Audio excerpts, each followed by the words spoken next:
হ্যাঁ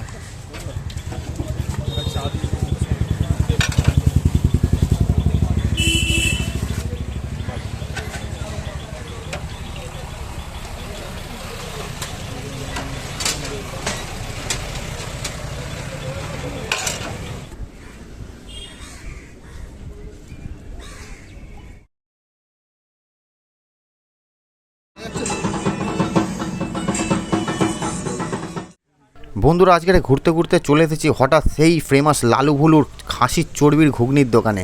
তো তোমরা দেখে চিনতেই পারছো জায়গাটা, এটা হচ্ছে কুমোরটুলি ঘাট, ঠিক তার অপোজিটেই এই লালু ভুলুর দোকান। আর এখানের এই চর্বি ঘুগনি আমি আগে একবার খেয়েছিলাম, তো বহুদিন পর আবার ইচ্ছা হলো একবার এসে খেয়ে যাই, দেখি টেস্টটা একই আছে নাকি কিছু চেঞ্জ হয়েছে। তো মোটামুটি টেস্ট আমার ভালোই লেগেছে। তো তোমাদেরকে দেখাই চর্বি ঘুগনিটাকে, তোমাদেরকে দেখাই, দেখো কীরকম করে। একদম বেশ বড় বড় চর্বি দিয়ে ঘুগনিটা অসাধারণ লেগেছিল আমার। কিন্তু এবারেও দেখা যাক, আর একটা সেদ্ধ ডিম নেব আর নিয়ে চলে যাব গঙ্গার ধারে। তো এইখানে দেখো তোমাদেরকে দেখাচ্ছি ঘুগনিটা, এই দেখো একদম পুরো চর্বি তোমরা দেখতে পাচ্ছ, একদম জল করছে। আর এরকম গরম গরম ঘুগনি, এর মধ্যে থেকে একটু পেঁয়াজ আর একটু কাঁচা লঙ্কা আর একটুখানি নুন দিয়ে অসাধারণ। আর গরম যে কোনো জিনিসই খেতে কিন্তু আলাদাই লাগে।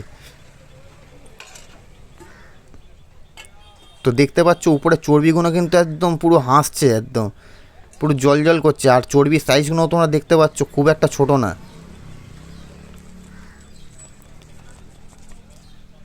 তো মশলা দিয়ে দিল,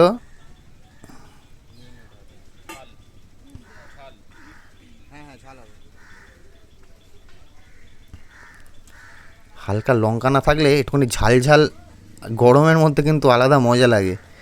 তো এই নিয়ে নিলাম আর এই চলে এসেছি গঙ্গার ঘাটে।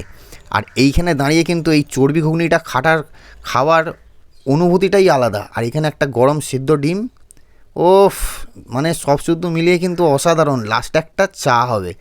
তো তোমরা দেখতে পাচ্ছ, তো চর্বি ঘুগনিটা তোমরা কখনো এসে কিন্তু কুমোরটুলি ঘাটে আসলে কিন্তু কখনো খেয়ে যেও। 25 টাকা এক প্লেট। তো এই দেখো চর্বিটা তোমরা দেখে বুঝতে পারছো, খুব একটা ছোট না, একদম পুরো খাসির চর্বি দিয়ে ঘুগনি, দেখো ওফ, অসাধারণ।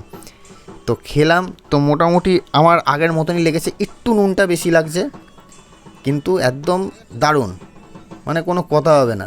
চর্বি ঘুগনি কার না ভাল লাগে, সত্যি বলতে আমার তো দারুণ লাগে। আর চর্বি ঘুগনির পরে এই যে এখানে একটা সেদ্ধ ডিম না হলে কিন্তু ঠিক পোষায় না। আমার অমলেটের থেকে কিন্তু সেদ্ধ ডিমটা একটু বেশি ভালো লাগে। তো সব মিলিয়ে কিন্তু বেশ দারুণ লাগলো।